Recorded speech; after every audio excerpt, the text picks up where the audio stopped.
ಪುಟ್ಟರಾಜು ಒಂದು ಸ್ಟೇಟ್ಮೆಂಟ್ ಕೊಟ್ಟಿದ್ದಾರೆ, ಬಹಳ ಗಮನಿಸಬೇಕಾದಂಥ ಸಂಗತಿ. ಪುಟ್ಟರಾಜು ಅವರ ಪ್ರಕಾರ ಯಾರು ಸರ್ಕಾರವನ್ನು ಬೀಳಿಸಕ್ಕೆ ಹೋಗ್ತಾರೆ ಅವರಿಗೆ ಗ್ರಹಚಾರ ಕಾದಿದೆ. ನೀವೇನಾದರೂ ಸಮ್ಮಿಶ್ರ ಸರ್ಕಾರಕ್ಕೆ ತೊಂದರೆ ಕೊಟ್ಟರೆ ನಾವು ಸುಮ್ಮನಿರಲ್ಲ ಅನ್ನುವಂಥ ಮಾತನ್ನು ಪುಟ್ಟರಾಜು ಅವರು ಹೇಳಿರುವಂಥದ್ದು ಬಹಳ ಗಮನಿಸಬೇಕಾದಂಥ ಸಂಗತಿ.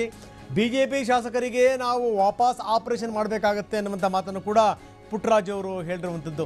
ಮಂಡ್ಯ ಜಿಲ್ಲಾ ಉಸ್ತುವಾರಿ ಸಚಿವ CS ಪುಟ್ಟರಾಜು ಈ ಎಚ್ಚರಿಕೆಯ ಸಂದೇಶವನ್ನು ರವಾನಿಸಿದ್ದಾರೆ.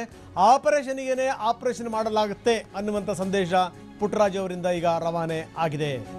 ಇನ್ನೊಂದು ಕಡೆ ನೋಡ್ತಾ ಇದ್ದೀವಿ, ಜಾರ್ಜ್ ಅವರನ್ನು ಕೂಡ ತಕ್ಷಣಕ್ಕೆ ನೀವು ವಾಪಸ್ ಬರಬೇಕು ಅಂತ ವೇಣುಗೋಪಾಲ್ ಕರೆಸ್ಕೊಂಡಿರುವಂಥದ್ದು. ವೇಣುಗೋಪಾಲ್ ಅವರ ಆಜ್ಞೆಯ ಮೇರೆಗೆ ಈಗ ಚಿಕ್ಕಮಗಳೂರಿನಿಂದ ಜಾರ್ಜ್ ಬೆಂಗಳೂರು ಕಡೆಗೆ ಪ್ರಯಾಣವನ್ನು ಬೆಳೆಸಿದ್ದಾರೆ. ಕಾಂಗ್ರೆಸ್ JDS ಒಟ್ಟಾಗಿ ಈ ನಿರ್ಧಾರ ಕೈಗೊಂಡಿದೆ, ನಾವು ಕೂಡ ಆಪರೇಷನ್ ಮಾಡ್ತೀವಿ ಅನ್ನುವಂಥ ಮಾತನ್ನ ಪುಟ್ಟರಾಜು ಅವರು ಹೇಳಿರುವಂಥದ್ದು ಬಹಳ ಗಮನಿಸಬೇಕಾದಂಥ ಸಂಗತಿ. ಕಾಂಗ್ರೆಸ್ ಪಕ್ಷದ ನಾಯಕರುಗಳು ನಾವೆಲ್ಲರೂ ಸೇರಿ ಇವತ್ತು BJP ಅವರಿಗೆ ತಕ್ಕ ಪಾಠ ಕಲಿಸಲೇಬೇಕು. ಇವತ್ತು ಸುಮ್ಮನೆ ಇದ್ದಂಥ ಪರಿಸ್ಥಿತಿ, ಸರ್ಕಾರ ಚೆನ್ನಾಗಿ ನಡೀತಾ ಇರ್ತಕ್ಕಂಥ ಸಂದರ್ಭದಲ್ಲಿ ಪದೇ ಪದೇ ಡಿಸ್ಟರ್ಬ್ ಮಾಡುವಂಥ ಒಂದು ಸಾಹಸಕ್ಕೇನು ಕೈ ಹಾಕಿದ್ದಾರೆ, ಅದ್ರ ಪ್ರತಿಯಾಗಿ ನಾವು ಅವರಿಗೆ ಬುದ್ಧಿ ಕಲಿಸುವಂಥ ಕೆಲಸವನ್ನು ಮಾಡ್ತೀವಿ ಅಂತಕ್ಕಂಥ ಮಾತನ್ನು ಹೇಳಿಕ್ ಬಯಸ್ತಾ ಇದ್ದೀವಿ. ಭಾಳ ಮುಲಾಜಿಲ್ಲದೆ ಸಂಪರ್ಕದಲ್ಲಿದ್ದಾರೆ. ಮುಂದಿನ ದಿನಗಳಲ್ಲಿ ಅವ್ರನ್ನ ನಮ್ಮ ಪಕ್ಷಕ್ಕೆ ತರ್ತಕ್ಕಂಥ ಕೆಲಸ ಮಾಡ್ತೀವಿ, ಹೇಳ್ತೀವಿ.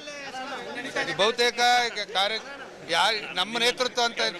ನಮ್ಮ ನೇತೃತ್ವ ಅಂತಕ್ಕಂಥದ್ದೇನಿಲ್ಲ.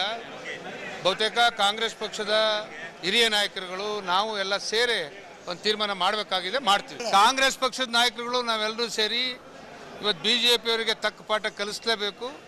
ಇವತ್ತು ಸುಮ್ಮನೆ ಇದ್ದಂಥ ಪರಿಸ್ಥಿತಿ, ಸರ್ಕಾರ ಚೆನ್ನಾಗಿ ನಡೀತಾ ಇರ್ತಕ್ಕಂಥ ಸಂದರ್ಭದಲ್ಲಿ ಪದೇ ಪದೇ ಡಿಸ್ಟರ್ಬ್ ಮಾಡುವಂಥ ಒಂದು ಸಾಹಸಕ್ಕೇನು ಕೈ ಹಾಕಿದ್ದಾರೆ, ಅದ್ರ ಪ್ರತಿಯಾಗಿ ನಾವು ಅವರಿಗೆ ಬುದ್ಧಿ ಕಲಿಸುವಂಥ ಕೆಲಸವನ್ನು ಮಾಡ್ತೀವಿ ಅಂತಕ್ಕಂಥ ಮಾತನ್ನು ಹೇಳಿಕ್ ಬಯಸ್ತಾ ಇದ್ದೀವಿ. ಭಾಳ ಮುಲಾಜಿಲ್ಲದೆ ಸಂಪರ್ಕದಲ್ಲಿದ್ದಾರೆ. ಮುಂದಿನ ದಿನಗಳಲ್ಲಿ ಅವ್ರನ್ನ ನಮ್ಮ ಪಕ್ಷಕ್ಕೆ ತರ್ತಕ್ಕಂಥ ಕೆಲಸ ಮಾಡ್ತೀವಿ, ಹೇಳ್ತೀವಿ.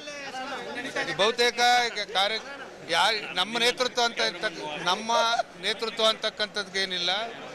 ಬಹುತೇಕ ಕಾಂಗ್ರೆಸ್ ಪಕ್ಷದ ಹಿರಿಯ ನಾಯಕರು